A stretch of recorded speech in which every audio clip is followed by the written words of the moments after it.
제 아내가 저를 참 좋아합니다. 저를 정말 좋아합니다.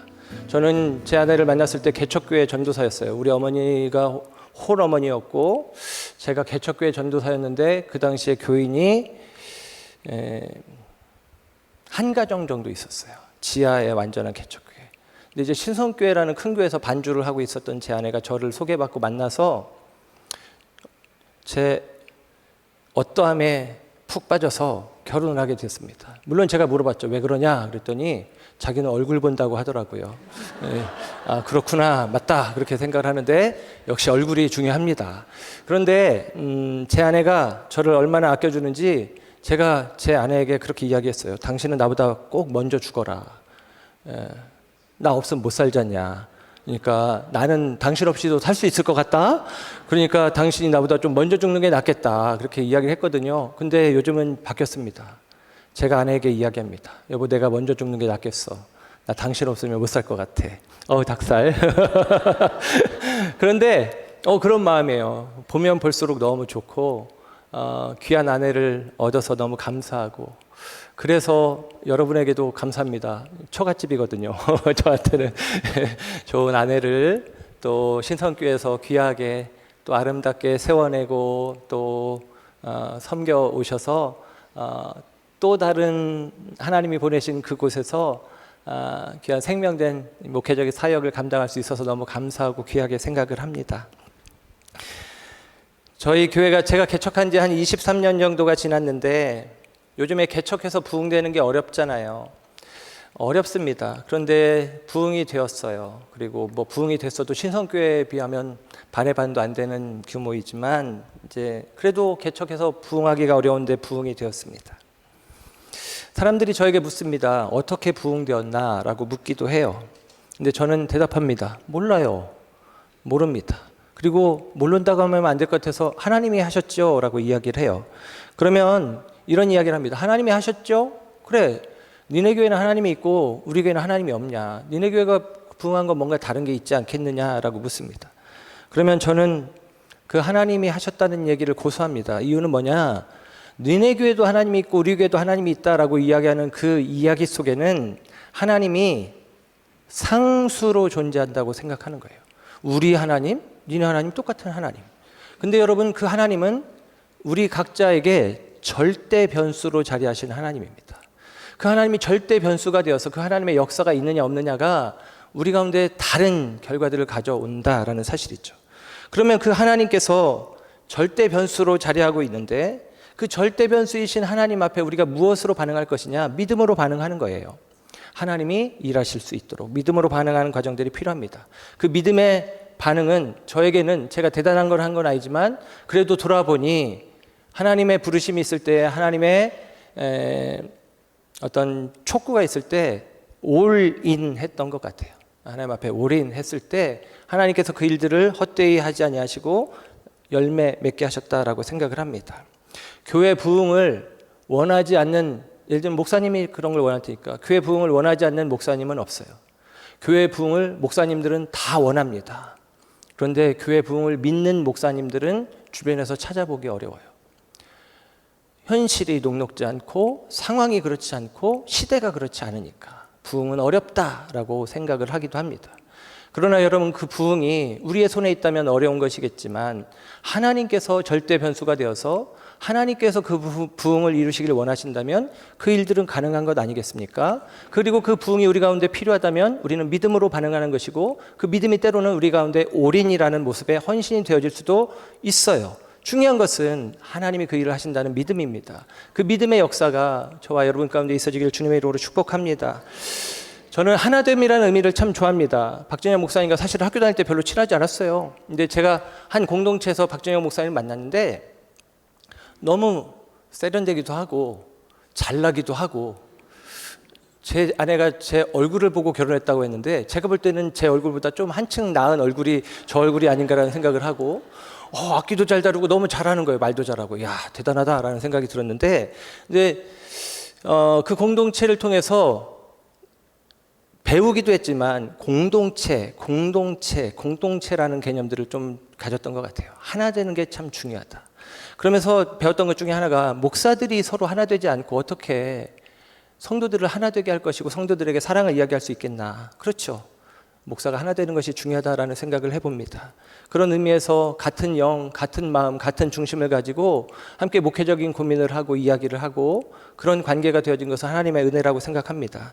요한복음 17장에 보면 예수님께서 우리에게 기도를 가르쳐 주신 게 있어요. 가르쳐 주셨다기보다는 주기도문, 주의 기도는 주님이 가르쳐 주신 기도고, 겟세마네 기도는 예수님이 하신 기도고, 하셨던 모습을 이야기했고, 요한복음 17장은 예수님의 기도를 기록을 해주었습니다. 예수님이 어떻게 기도하셨는지 예수님의 기도문이 요한복음 17장에 가득하게 기록이 되어져 있어요.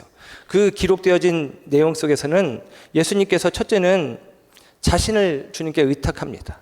그리고 주님께 제자들을 맡겨드려요. 당부하죠. 그리고 아직은 없지만 제자들을 위해서도 기도를 하셔요. 그 기도 속에서는 그들이 주님 안에서 하나가 되게 해달라는 거예요. 아버지와 내가 하나인 것처럼 그들도 주님 안에서 하나가 되게 해달라. 첫 번째 기도이고, 두 번째 기도는 그들을 보존해달라는 거예요. 지켜달라는 거예요. 왜냐하면 예수님은 십자가를 지셔야 되니까. 지켜달라! 지켜주세요! 라고 하는데, 그 지켜달라는 의미가 그냥 안전하게 지켜주세요가 아니라 그들을 진리 가운데 세워달라고 이야기를 해요. 요한복음 17장 17절에 보면 이야기합니다. 그들을 진리로 거룩하게 하옵소서. 아버지의 말씀은 진리입니다. 여러분, 하나님의 사람들은 진리 가운데 서 있어야 되는 줄 믿습니다. 그 진리는 하나님의 말씀이래요. 여러분, 진리라는 말이 헬란말로는 알레테이아라는 말이에요. 알레테이아. 레테라는 말이 망각한단 말이에요. 잊는다. 그래서 사람이 죽으면 그리스 신화에서는 레테라는 강을 지나가면 이전에 이생의 것들은 다 잊고 그리고 새로운 자리로 가는 거거든요. 레테, 망각한다라는 거예요. 그런데 앞에 접두어, 부정 접두어 아가 붙으면 반대말이 되는 거예요. 망각의 반대말은 뭐예요? 기억한다. 기억한다. 진리는 기억한다는 의미입니다. 뭔가 새로운 것을 배우고 깨닫는 게 아니라 우리 가운데 주어졌던 하나님의 말씀을 잊지 않는 거예요. 망각하지 않는 거예요. 기억하는 거예요. 그게 진리예요. 그래서 주님께서는 진리로 그들을 지켜달라는 거예요. 주님이 제자들에게 말씀하셨고 가르쳤고 선포하셨고 보여주셨고 나타내셨던 그 모습들을 잊지 말고 기억해라, 기억해라 라고 이야기하는 것이죠. 여러분, 그 진리가 저와 여러분들 가운데 필요합니다. 진리는 망각을 깨뜨리는 거예요. 망각의 반대, 망각을 깨뜨리는 것이 진리입니다. 저와 여러분은 주님의 부르심을 받은 자들입니다. 저와 여러분은 주님께서 저와 여러분을 택하시고 부르신 하나님의 자녀요, 하나님의 백성이요, 하나님의 일꾼이요, 제자들이라고 이야기를 합니다. 그런데 그 망각을 통해서 우리는 그 제자됨의 의미를 잃어버리고 상실하고 놓쳐버리는 경우들이 있습니다. 그래서 여러분, 망각이 아니라 기억하는 거예요. 특별히 나의 정체성, 내가 하나님의 자녀요, 하나님의 백성이요, 하나님의 일꾼이요, 제자라는 사실을 잊지 않는 것, 이것이 우리가 진리 가운데 서 있는 것입니다. 오늘 우리가 함께 살피려고 하는 이야기는 엘리야의 이야기예요. 우리가 잘 알고 있는 이야기입니다. 엘리야의 이야기. 엘리야 시대에 가뭄이 들었죠. 비가 3년 반 동안 내리지 않습니다. 엘리야가 비가 내리지 않는 이유였어요. 그래서 엘리야는 미움을 받습니다. 그래서 사람들에게서 떠나서 그리시네가에 머물기도 하고 저쪽 북쪽에 두로시돈 지역에 가서 사르밧 과부 이야기 알죠? 그곳에 이제 머물기도 합니다. 그런데 여러분, 그 엘리야는 이스라엘의 잃어버린 정체성을 회복시키는 작업을 해요. 우리가 잘 알고 있는 갈멜산의 850대 1의 영적 싸움을 통해서 이스라엘 백성들의 잃어버린 정체성을 회복시키는 일을 하는데, 오늘 우리가 본문 읽은 내용 속에서는 자신의 정체성을 잃어버리고 있어요. 사람들의 정체성을 회복시키되, 하나님의 백성이야, 이스라엘이야 회복시키되 자기 자신의 정체성을 상실하고 있는 모습이 엘리야의 모습입니다. 그리고 오늘 본문의 이야기는 그 엘리야에게 하나님께서 다시 위로하시고 격려하시며 그 잃어버렸던 정체성을, 망각해버린 그를 향한 하나님의 소명을 회복시키시는 이야기가 오늘 본문의 이야기입니다. 엘리야가 갈멜산에 서 있습니다. 바알신을 섬기는 자들, 아세라를 섬기는 자들 850명이 함께 모여 있습니다. 그리고 그들과 우리식으로 표현하면 누구의 신이 참신이냐 확인해보자 내기를 하는 것이죠. 그리고 그 내용인 즉슨 불을 내리는 신이 재물을 연락하는, 재물 하나님은 번제 불로 연락하시니까 불을 내리는 신이 참신이야, 불을 내리는 분이 참된 신이다라고 이야기를 합니다. 그리고 먼저 바알 아세라 신들이, 아세라를 섬기는 선지자들이 구하게 해요. 아침부터 점심까지 구했는데 안 떨어집니다, 불이. 그러니까 비아냥거려요. 야, 뭐 했냐? 더 열심히 해봐라. 그러면서 엘리야가 이야기를 해요. 그랬더니 막 살을 찢기도 하고 막 그러면서 아주 죄송합니다, 교회에서 쓰면 안 되는 용어인데 지랄 발광을 해요. 막 그런데도 안 돼요. 안 되지. 안 될 수밖에 없지. 그들의 신은 거짓이니까. 안 됐어요. 그리고 나서 엘리야의 순서가 됩니다. 엘리야가 한 일은 무엇이냐? 앞에 우리가 본 본문은 열왕기상 19장인데 18장에 보면 12돌을 취합니다. 그리고 12돌로 제단을 쌓아요. 12돌이 상징하는 것은 12지파를 상징하고, 그 12돌은 그러니까 12지파 이스라엘을 이야기하는 거예요. 그 이스라엘의 제단을 쌓는 것이죠. 그들은 하나님의 백성, 예배하는 백성이라는 정체성이 회복되어지는 과정들입니다. 그리고 제물 위에 물을 붓도록 합니다. 12통에 물을 부어요. 4통씩 3번에 물을 붓습니다. 그것은 완전한 희생의 상징이 되어지기도 해요. 그래서 주님께서 응답하시기를 원하며 엘리야가 기도할 때에 불이 임하여집니다. 그때 주님 그 불이 임하기 전에 엘리야는 이렇게 기도해요. 여호와께서 참 하나님이심을 나타내 주십시오. 우리 하나님이 하나님이심을 보여달라는 거예요. 그리고 불이 임하여지고 그 재물을 적시고 도랑까지도 채웠던 물을 불이 핥아버리는 결과를 가져옵니다. 여러분, 여기서 재밌는 사실은 엘리야 시대 엘리야가 미움을 당한 이유는 엘리야가 하나님의 말씀대로 선포했을 때 비가 그쳤고 비가 3년 반 동안 내리지 않았어요. 그래서 비가 그쳐서 사람들은 물을 필요로 했고 물을 구하는 마음들이 가득했습니다. 심지어는 아합 왕이 왕궁 밖으로 물을 구하러 나가요. 왕이면 주변 사람들이 물을 떠다 줄 거 아니에요. 그런데 왕 스스로도 물이 필요해서 왕이 왕궁 밖으로 물을 구하러 나갈 정도로 물이 귀한 시대입니다. 여러분, 물이 귀해요? 물이 가래요? 물이 가란 시대에 여러분, 하나님의 응답이 무엇이면 좋겠습니까? 물이어야 하는 거 아니에요? 물이 귀한 시대에 물로 응답하시는 게 맞을 것 같은데 엘리야는 물을 구하는 게 아니라 불을 구하고 있다라는 사실입니다. 불을 내려달라라고 기도하죠. 진리는 하나님께 속한 자들이 망각하지 않고 하나님의 백성임을 알아가는 것입니다. 그리고 그들은 하나님 앞에 이스라엘이요, 하나님을 예배하는 자요, 그들의 하나님은 오직 여호와 하나님밖에 없다는 사실을 인정해야 하는데, 그것을 그 잃어버린 하나님의 백성의 정체성을 회복시키기 위해서 불의 응답을 요구했던 것입니다. 왜냐하면 그들은 바알을 섬겼고 아세라를 섬겼거든요. 아시다시피 바알과 아세라는 풍요의 신입니다. 하늘에서 비를 내리는 신이 바알 신이고 땅에서 풍족하게 그리고 다산의 복으로 다 수확의 복으로 가져오는 게 아세라예요. 그러니까 여러분, 풍요를 구하는 자들 가운데 물의 기근을 허락하신 주님이 물을 내어주심으로 자신을 하나님으로 드러내는 게 아니라 그 이전에 먼저 하시는 일은 너희들은 하나님의 백성이야. 너희들이 구할 것은 세상의 가치가 아니야. 세상의 물이 아니야. 너희들이 원하는 바 풍족하고 많아지는 것이 아니라 나다. 너희들이 구할 것은 나다라고 이야기하는 것입니다. 하나님을 찾는 백성이 되어지길 원하는 것이고 하나님의 역사가 그들 가운데 있어지기를 기대하고 있습니다. 그래서 불을 구하는 거예요. 여러분, 저는 이 사건 이후에 이제 3년 반의 가뭄이 끝나고 큰 비가 내려요. 18장 끝부분에 보면 18장 41절에서 46절까지 보면 엘리야가 우리에게 잘하는 거 있잖아요. 사환을 보내서 지중해 바다를 보게 하는데 그 바다를 보니 구름이 안 보여. 근데 7번 보내니까 손바닥만한 구름이 있습니다. 야, 비 온다, 도망가자, 뭐 그런 거 있잖아요. 비가 내립니다. 큰 비가 내립니다. 그런데 그 큰 비가 큰 불의 임함 다음에 있었다는 거예요. 우리가 지하수를, 요즘은 지하수를 쓰지 않지만 지하수를 얻기 위해서는 관정이라는 걸 하잖아요. 파이프를 땅속 깊이 내립니다. 그 관정을 통해서 파이프가 이제 물 수원에 닿으면 이제 물이 올라오는 것이죠.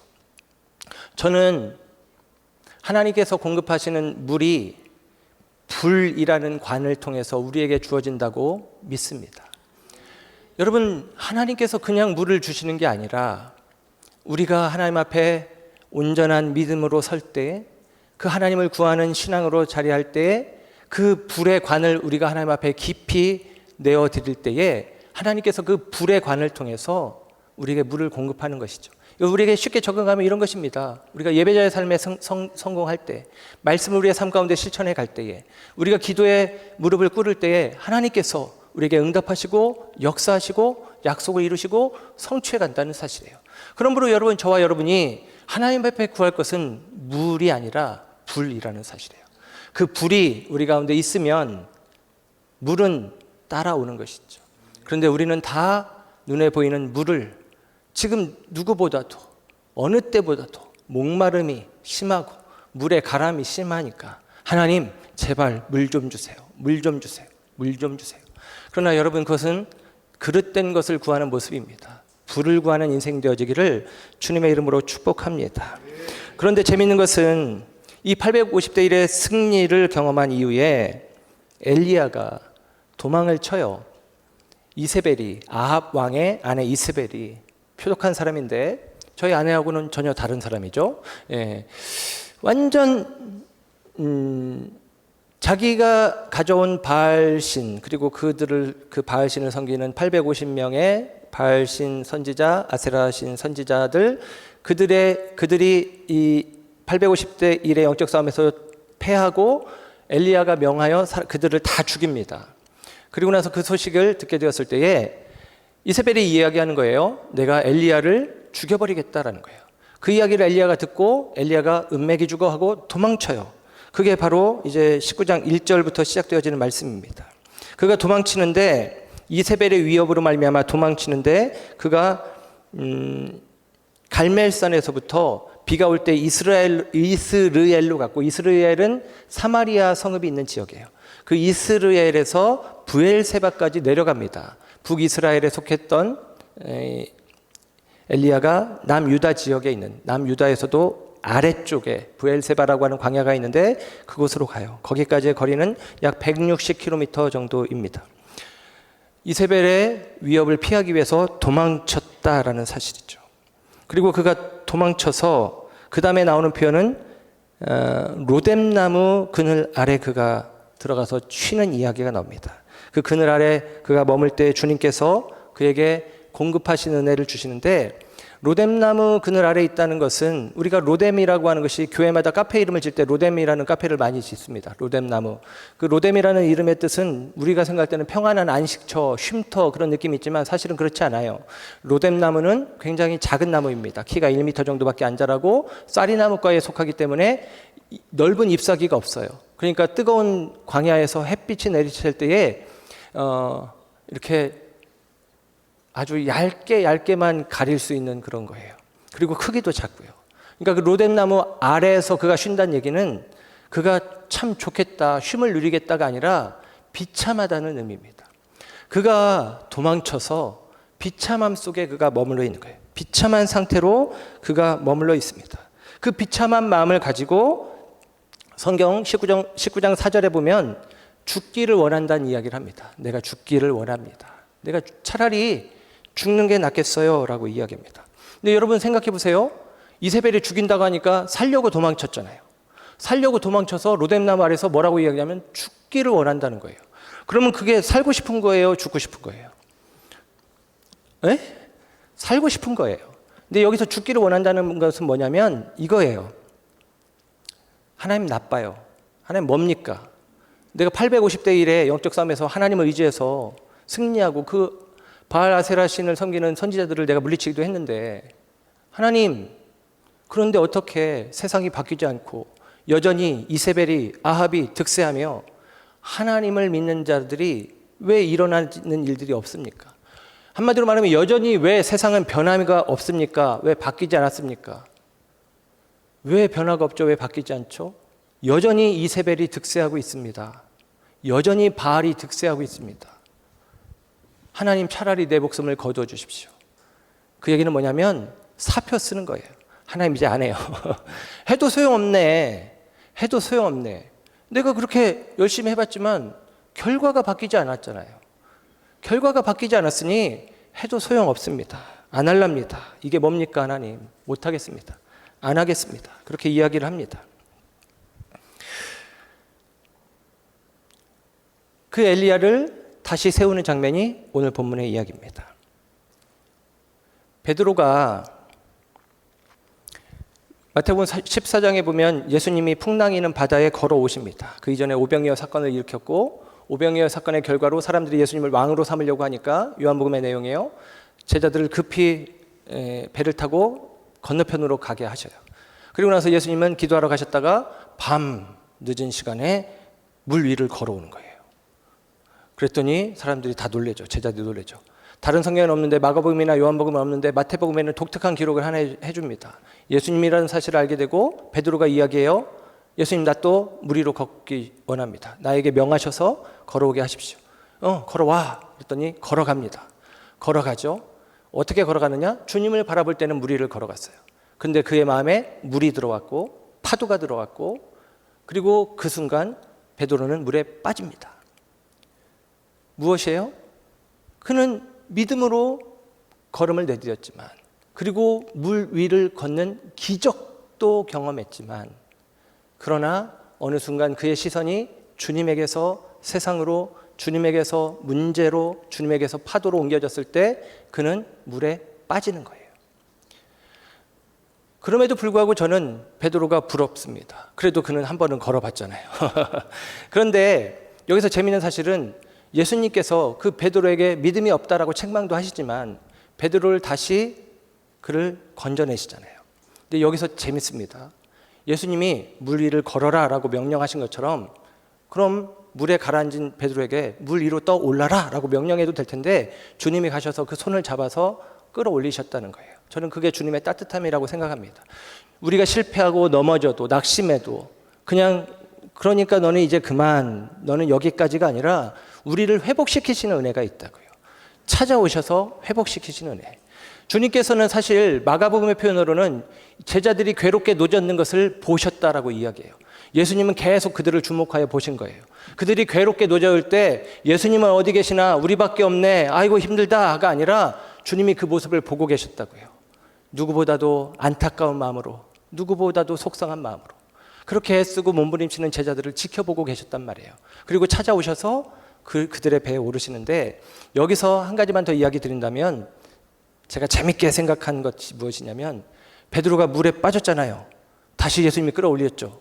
그 다음에 배에 예수님이 오를 때 베드로도 같이 올랐을 거예요. 베드로를 예수님이 보디가드의 영화의 한 장면처럼 이렇게 끌어안고 이렇게 가서 배에 올랐을까요? 저는 그렇게 생각하지 않습니다. 베드로는 다시 걸어서 배까지 간 거예요. 걸어가다 빠졌지만 그를 다시 끌어올렸을 때 다시 배까지 걸어간 거죠. 베드로는 물 위를 2번 걸은 사람입니다. 근데 저는 그게 한없는 은혜라고 생각해요. 실패하고 넘어지고 물에 빠졌지만 주님께서 우리의 손을 붙잡아 일으키시고 다시 우리로 하여금 그 길을 걷게 하시는 거예요. 소명의 길로 사명의 길로 주께서 우리 가운데 품바하신 생명된 길로 나아가도록 주님께서 저와 여러분을 위로하시고 격려하시고 다시 세워가실 줄로 믿습니다. 로뎀나무에서 그는 위로를 받았지만 괜찮은 거죠? 죄송합니다. 로뎀나무에서 그가 위로를 받았지만 그 위로에 만족이 안 됐던 것 같아요. 결국 그는 다시 하나님께서 로뎀나무 아래에 있는 그를 먹이시고 그리고 공급하신 이후에 그에게 명령하셔서 그가 나아간 곳은 호렙산이라고 합니다. 호렙산은 이 브엘사바에서 더 남쪽으로 내려가서 있는 곳이에요. 320km. 브엘사바에서 호렙산까지는 직선거리로 320km입니다. 그러니까 전에 이스라엘에서 브엘세바까지 올 때 160km보다도 2배의 거리예요. 그런데 그곳을 가도록 주님께서 공급하신 은혜 속에서 그가 40주 40야를 달려서 호렙에 갔다라고 이야기합니다. 40주 40야, 40일 낮 밤으로 달렸다는 거예요. 그런데 여러분, 하루에 사람은 보통 40km를 갑니다. 많이 가면 56km, 60km까지 가요. 근데 320km면 열흘이면 가는 길입니다. 실제로 이스라엘 백성들이 출애굽할 때 고센 땅에서 가데스 바네아까지 10하루길이라고 이야기하는데 그 거리는 250km예요. 그러니까 250km보다 조금 더, 320km니까 조금 더 가면 되니까 사실은 넉넉하게 가도, 더군다나 출애굽한 백성들이 60만 명이 함께 이동할 때는 그때는 어린아이들도 있고 노약자도 있고 그러니까 하루에 막 오래 갈 수 없잖아요. 그런데 지금 엘리야는 혼자 힘으로 얼마든지 갈 수 있으니까 사실은 열흘이면 충분히 갈 수 있는 거리입니다. 충분하고도 남죠. 그런데 40일이 걸렸고 40주야가 걸렸다는 거예요. 우리가 그 의미를 알 수 있을 거예요. 그는 억지로 떠밀려서 간 것입니다. 억지로 떠밀려서. 왜냐하면 이미 잡혔었잖아요. 안 변해요, 안 바뀌어요, 가기 싫어요 라고 하는 것이죠. 억지로. 그러나 그를 주님께서 호렙산에 세운 거예요. 신약 성경에서 제일 중요한 사건은 예수님의 십자가와 부활이에요. 구약 성경에서 제일 중요한 사건은 출애굽기 19장에 나오는 시내산 언약 사건입니다. 이스라엘 공동체를 하나님께서 당신의 백성으로 삼으시는 거예요. 그 시내산 언약 사건이 중요한데 그 시내산이 호렙산이에요. 호렙산이 시내산이에요. 그곳으로 원초적인 하나님의 약속의 자리, 부르심의 자리, 그 자리로 지금 떠밀어서 억지로 그를 거기로 보낸 거예요. 그래서 그가 호렙산에, 그 언약의 산에 머물게 되어집니다. 그 호렙산에서, 언약산에서, 시내산에서 주어진 이야기는 뭐냐? 너희는 내 백성, 나는 너희 하나님, 이거예요. 나는 너희 하나님이 되고 너희는 내 백성이 될 것이다 라고 언약을 이루시고, 그 다음에 출애굽기 20장부터 우리가 알고 있는 십계명의 이야기가 나오는 것입니다. 언약 백성으로서의 삶을 살아가도록 말씀을 주시는 거예요. 그러니까 언약이 이루어진다는 것은 중요해요. 그러니까 여러분, 이 시내산 호렙산이 상징하는 것은 하나님과의 약속의 자리예요. 처음 그를 부르셨고, 처음 그를 세우셨고, 처음 그를 보내셨을 때의 그 자리죠. 의미적으로라는 거예요. 그런데 그 의미가 무엇이냐? 하나님께서 그를 부르신 소명의 자리로 다시 그를 불러내시는 것이 하나님입니다. 그런데 엘리야는 꾸역꾸역 가기 싫지만 그곳을 가는 것이죠. 어떤 아들이 어머니 권사님께 이렇게 이야기했어요. 엄마, 나 교회 가기 싫어요. 오늘은 교회 가기 싫어요. 그랬더니 엄마가, 왜 그래? 교회 가야지. 교회 가기 싫어요. 나 일요일 아침에 늦잠도 좀 자고 싶고, 교회 성가대가 맨날 불협화음 나는 것 같고, 장로님은 기도가 너무 길고, 저 교회 별로 마음에 안 들어요. 안 갈래요. 그랬더니 어머니가 이렇게 얘기했어요. 얘야, 그래도 예배는 선택이 아니야. 필수야. 예배 생활 해야 된다. 그리고 교회는 사람 보고 가는 거 아니야. 하나님 보고 가는 거지. 그리고 얘야, 네가 그 교회 담임 목사잖니. 이렇게 이야기했답니다. 네가 그 교회 담임 목사잖아. 목사님도 교회 오기 싫을 때 많습니다. 마음에 안 들 때도 있고. 왜 내 사역의 결과가 이 정도밖에 안 될까? 왜 변하지 않을까? 바뀌지 않을까? 열매가 없을까? 고민하면서 낙심할 수 있어요. 낙심합니다. 저는 개척을 해서 처음에 목회를 잘하는 줄 알았어요. 개척하자마자 전도도 안 했는데 한 10명 정도가 온 거예요. 그래서 제가 되게 잘하는 줄 알았어요. 그런데 문제는 뭐냐? 그 10명이 싹 빠져나가더라고요. 나중에 한 가정 남았는데 그 한 가정이 이혼을 했어요. 그래서 한 명이 남았어요. 애 둘 데린 여자분이. 그래서 수요예배를 드리는데 저희 집 사람이랑 그때 주말 부부였는데 제가 그 여자 성도님하고 애 둘이 딸린 데서 저 혼자 설교하고 있고 여자분이 듣고 있으니까 어떤 느낌이에요? 남들이 만약에 와서 보면 우리가 가족이라고 생각했을 거야. 그런 상황 속에서 목회도 하고 했는데 여러분, 그렇게 아무리 그런 과정들을 겪어가면서 낙심도 하고 절망도 합니다. 이거 해야 되나? 말아야 되나? 하지 말까? 이런 마음들이 많이 든단 말이에요. 그런데 그때마다 하나님께서 다시 언약의 자리로, 다시 소명의 자리로 밀어내시는 거죠. 그리고 위로하시고 격려하시고 손잡아주시고 일으켜주시고 세워주신다라는 사실입니다. 오늘 엘리야는 호렙산에 이르렀는데 그 호렙산에서 역시 엘리야는 불편합니다. 근데 하나님께서 그 호렙산에 있는 엘리야에게, 오늘 본문의 말씀이죠. 뭐 성경 구절이 있으면 띄워줘도 좋은데 구절을 보도록 하겠습니다. 오늘 구절의 말씀을 보면 엘리야가 그곳 굴에 들어가 거기서 머물더니 여호와의 말씀이 그에게 임하여 이르시되 엘리야야 뇌가 어찌하여 여기 있느냐. 오늘 말씀의 제목이기도 하죠. 뇌가 어찌하여 여기 있느냐라고 이야기해요. 왜 여기 있는 거야? 왜 여기 있는 거야? 왜라는 말이 중요해요. 어찌하여, 왜 여기 있느냐. 원어 성경에는 이 이유를 분명하게 설명하고 있습니다. 왜라는 말을 강조하고 있어요. 너 왜 여기 있느냐라고 하는 것이죠. 왜 여기 있기뇨? 할 일이 없는 것이죠. 그가 거기 있을 때에 하나님께서 왜 여기 있느냐 했을 때 엘리야의 반응이 10절이지 않습니까? 이렇게 대답합니다. 그가 대답하되 내가 만군의 하나님 여호와께 열심히 유별하오니. 나 열심히 했거든요, 하나님. 옛날 성경에는 열심히 특심이라는 얘기했어요. 열심히 했습니다. 특심을 냈습니다. 라는 것이죠. 그런데 이스라엘 자손이 주의 언약을 버리고 주의 제단을 헐며 칼로 주의 선지자를 죽였으며 오직 나만 남았거늘 그들이 내 생명을 찾아 빼앗으려 하나이다. 되는 일 하나도 없고 그리고 내 생명도 이제는 풍전등화와 같이 그 바람 앞에 있습니다. 난 할 수 있는 게 아무것도 없습니다. 라고 이야기합니다.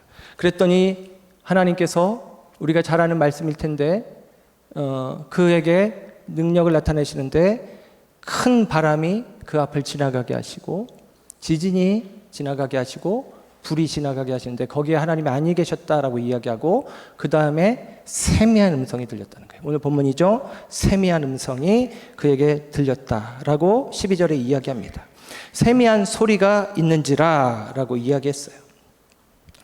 여러분, 불이 아니라 바람이 아니라 지진이 아니라 세미한 소리로 주님이 그 속에서 역사하셨다라고 이야기합니다. 불이, 바람이, 지진이 하나님의 역사가 아닙니까? 역사입니다.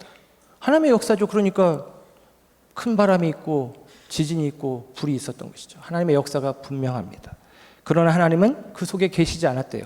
아니죠. 계셨으니까 그 역사가 있었던 거예요.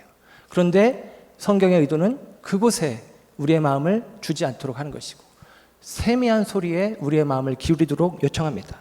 하나님께서는 왜 세미한 소리로 말씀하시나? 이 세미한 소리라는 말이 이 히브리어를 우리식으로 번역하면, 이건 제가 번역한 거예요.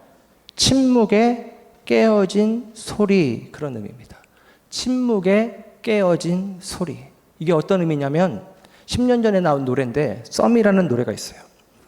요즘 따라 내 거인 듯 내 거 아닌 내 거 같은 너, 네 거인 듯 네 거 아닌 네 거 같은 나. 뭐 젊은 사람들은 알지 모르겠네. 이런 가사가 있어요.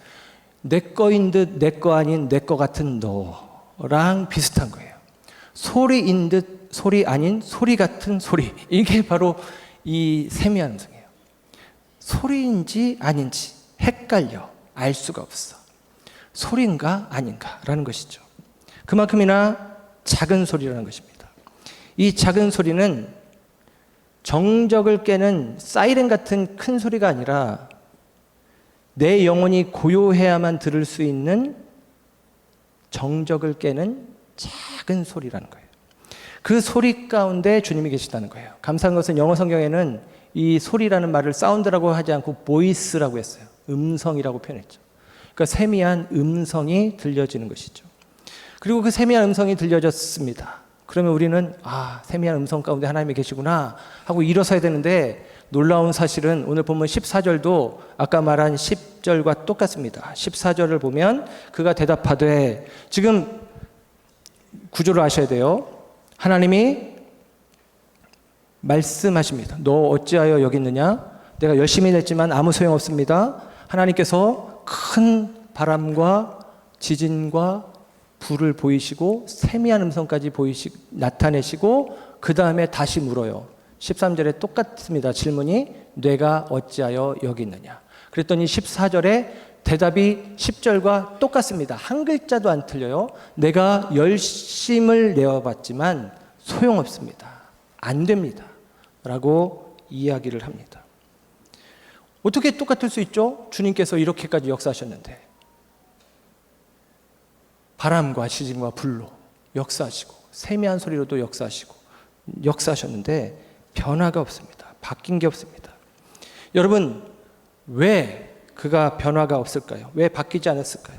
왜 그는 세미한 음성을 듣고도 전혀 변화가 없을까요? 그는 그 안에 세미한 음성이 그의 마음 가운데 아직 자리하지 않은 까닭이에요. 무슨 얘기냐면 자기가 생각하는 전제가 있기 때문입니다. 계속같이 똑같은 이야기를 하잖아요. 내가 이렇게 열심히 했지만 바뀌지 않았습니다. 그 말은 뭐예요? 내가 이만큼 열심히 했으면 바뀌어야 되잖아요. 바뀌는 게 맞잖아요. 라고 하는 생각입니다. 그 마음의 생각이 자기 안에 머물고 있기 때문에 주님의 음성이 들리지 않는 거예요. 주님의 음성이 내 마음에 남지 않는다라는 것입니다. 여러분, 우리가 하나님의 음성을 듣기 원한다면, 그분이 나에게 원하시는 바를 따라 우리가 살아가길 원한다면 내 마음의 소리와 하나님의 소리를 섞지 말아야 돼요. 내 마음에 있는 소리가, 이 전제로 남아있는 이 소리가 있어서는 안 된다는 것입니다. 어떤 전제가 있기 때문에 이만큼 했으면, 이 정도 했으면 하나님께서 역사하셔야지, 일하셔야지, 그렇지 않으니까 나는 따르지 않겠다라는 것은 잘못된 생각이죠. 그 전제는 내 생각, 내 경험, 내 기대, 특히나 내 시간표, 이때쯤이면, 지금쯤이면 하는 생각들이에요. 근데 그 전제가 우리 가운데 있는 동안에는 주님의 음성은 말 그대로 세미한 음성에 불과합니다. 그러나 여러분, 그 세미한 음성이 저와 여러분에게 생명된 말씀이 되어지기 위해서는 내 마음 가운데 있는 전제를 내려놓는 작업들이 필요합니다. 그러기 위해서 여러분에게 당부의 말을 드립니다. 여러분, 첫째는 자기 소리를 내려놓고 하나님 앞에 대면하며 서는 과정들이 필요해요. 그릇된 생각과 바램들을 구축하는 삶이 되지 않기를 원합니다. 올바른 생각과 합당한 생각으로 수축되어지는 삶이 되어지기를 주님의 이름으로 축복합니다.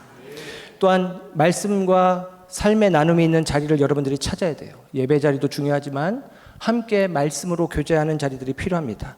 제가 우리 박재현 목사님 만난 곳이 예수 영성 공동체라는 모임입니다. 거기에서 말씀으로 하나 되는 훈련들을 하게 되어졌는데요. 그 말씀을 함께 나누는 것이죠. 요즘은 저는 저희 지역에서, 저희 교회에서 목요 목회자 모임이라는 작은 모임, 목사님들이 모이는 모임을 하고 있어요. 그 모임이 얼마나 유익한지 몰라요.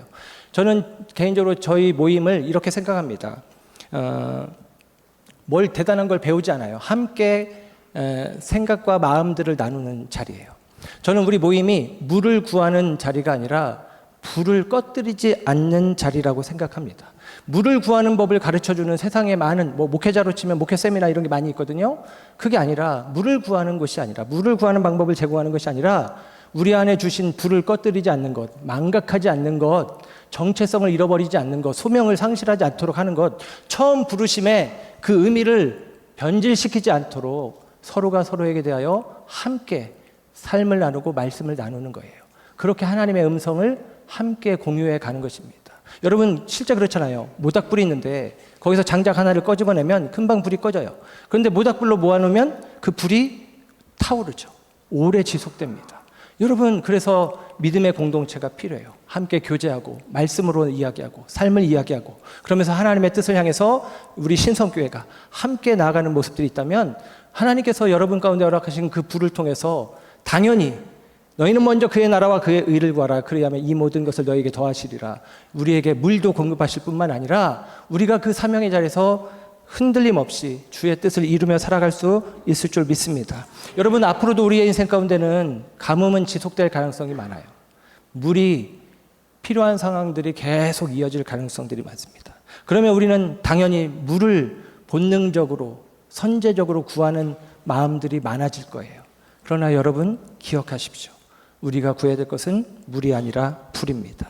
그 불을 구할 때에 하나님께서 우리 가운데 역사하실 것입니다.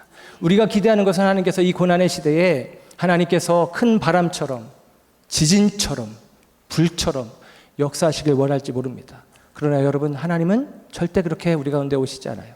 세미한 소리로 우리 가운데 오십니다. 그 소리를 놓치지 않도록 여러분들이 귀 기울이시길 바랍니다. 어찌하여 여기 있느냐? 너는 어찌하여 여기 있느냐? 우리가 있어야 될 곳은, 여러분, 이 소명의 자리, 이 호렙에서 여러분 머물러 있는 것이 아니라 이 소명의 자리에서 주님의 회복의 은혜를 경험했다면 사명의 자리로 나아가는 거예요. 다시 세상 속으로 낙심하지 말고 정을망하지 말고 포기하지 말고 나가서 주님이 우리 가운데 품바하신 일들을 감당해 가는 것입니다. 그 일들이 우리 가운데 있기를 주님의 이름으로 축원합니다. 한 이야기만 들려드리고 말씀을 가름할까 하는데요.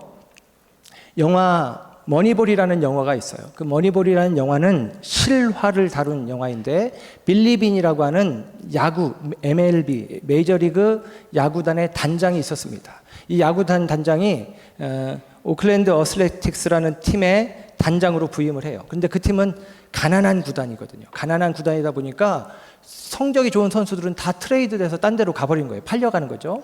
그리고 나서 이제 돈이 없으니까 팀을 꾸려야 되는데 고민을 하는데 그때 통계 야구라는 개념이 들어옵니다. 출루율 조르는 사람들로 다 이렇게 채워요.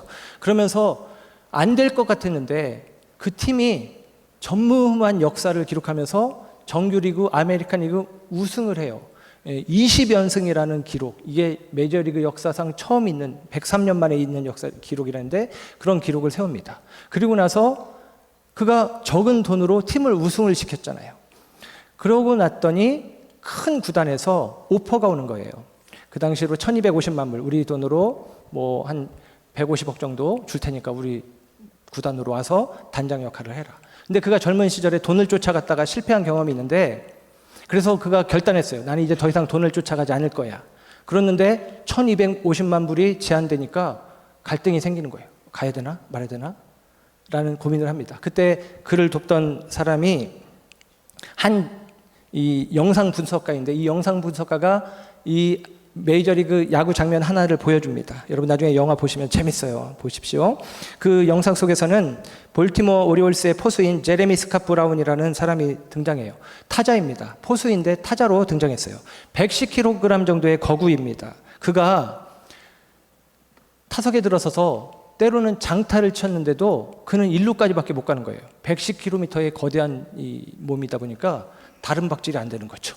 그러니까 외야로 공을 보내고도 1루까지밖에 못 가는 거예요. 근데 어느 날 이 친구가 마음의 결단을 한 것 같아요. 제레미 스캇 브라운이 내가 오늘은 한번 2루까지 달려보겠다. 이런 마음을 먹은 것 같아요. 상대편 투수가 공을 던졌고 땅 하고 쳤습니다. 그리고 나서 공이 쭉 뻗어갈 때에 냅다 달리기 시작하는 거예요. 왜? 난 2루까지 한번 가는 게 목적이니까. 막 달려가서 1루를 돌아서 2루로 반환을 해서 가는 상황에 1루 베이스를 밟고 돌아서 서너 걸음 가다가 자빠졌어요. 자빠지고 나니까 이 사람이 어떻게 했느냐? 살아야 되잖아요. 죽으면 안 되니까 뒤로 돌아서 2루는 저 멀리 있고 1루가 여기 금방 베이스를 돌아왔으니까 엉금엉금 기어서 1루 베이스를 손을 찍습니다. 그리고 나서 레프리를 봤어요. 1루심을 봤어요. 근데 1루심이 아무런 시그널을 하지 않는 거예요. 원래는 세이브 하고 시그널을 해야 되는데 안 하는 거죠. 뭐지? 하고 있는데 상대편 1루 수비수가 막 뭐라고 허리를 숙여서 얘기합니다. 뭐라고 얘기한 줄 아세요? 야, 홈런이야. 홈런 쳤어. 너 홈런 친 거야. 홈런 쳤는데 자기는 홈런인지 몰랐던 거지. 그래서 그는 달려가다가 결단하고 내가 열심히 달려가야 되겠다. 나는 오늘이 2루까지 기필코 달려보겠다. 최대한 열심을 내서 달려갔지만 실패하고 넘어졌단 말이에요. 그러나 여러분 그는 실패하고 넘어진 게 아니죠. 홈런을 쳤단 말이에요. 펜스를 60m 넘어가는 초대형 홈런을 쳤던 것입니다. 근데 그는 몰랐죠. 그는 안타깝게도 홈런을 쳤기에 그냥 달려가면 되는데 1루와 2루 사이에서 엉거주춤하게 기어다니고 있었던 모습이 그의 모습입니다. 그 영상을 보여줘요. 그리고 나서 결과적으로 당신은 이미 아무것도 아닌 팀에서 다 이뤘다. 빌리빈, 당신 떠나도 된다라고 얘기했는데 빌리빈은 그 영상을 보고 오히려 반대로 해석해요. 떠나는 게 아니라 내가 뜻한 바를 다 이루었는데 내가 또다시 돈을 쫓아 살아가는 삶을 살지는 않을 거야 라는 결단을 하고 그는 그 팀에 남습니다. 물론 그럴 때는 가는 게 상책인데 그는 아무튼 영적으로 아주 귀한 선택을 하죠. 남았어요. 여러분 보십시오. 저와 여러분이 무엇을 쫓아가고 있습니까? 그 그릇된 것들을 쫓아가는 마음들이 있다면 그 마음을 비워내십시오. 물은 우리가 구하는 바가 아닙니다. 물은 하나님께서 허락하시는 바가 되어요. 우리가 구할 것은 물이 아니라 불이 되어야 되는 줄로 믿습니다. 우리가 로뎀나무라에 있을 때 거기에 우리는 엎드려서 쉼을 구하죠. 그러나 그 자리는 쉼의 자리가 아니에요. 우리가 머물러야 되는 자리가 아니에요. 우리는 사명의 자리로 나아가야 됩니다. 주님께서 우리를 다시 사명의 자리로 나아가도록 우리를 촉구하고 위로하고 격려하고 세워서 보내십니다. 우리를 호렙으로 보내시는 거예요. 첫 소명, 첫 부르심, 첫 주님께서 우리 가운데 주셨던 그 은혜와 사랑을 회복하도록 주님이 우리를 불러내시는 거예요. 여러분, 그 부르심을 마음에 새기고 다시 일어서십시오. 물을 걷다가 빠지기도 하지만 주님이 다시 세우시면 다시 우리는 그 물을 걸어서 내 삶의 자리로 달려갈 수 있는 것입니다. 그런 은혜가 우리 가운데 있기를 축복합니다. 주의 음성 잊지 마시고 세밀한 음성에 마음 기울이시고 주의 음성을 따라 승리하는 저와 여러분의 삶이 되기를 주님의 이름으로 축원합니다. 내 모든 것 나의 생명까지 다 주님 앞에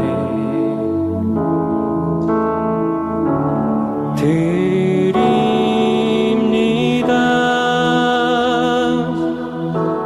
주 임재 안에서 이제 내 영혼 자유해 내가 주의 거룩한 이름을 높이며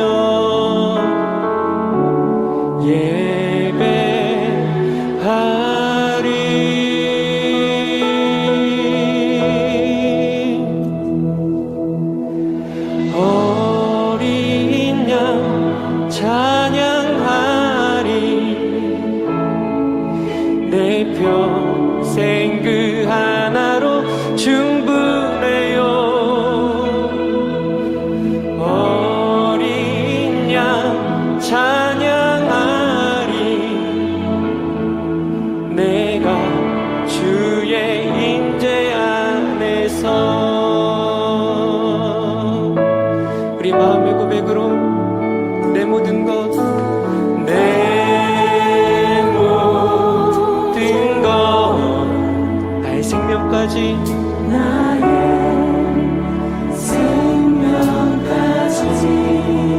다 주님 앞에 드립니다.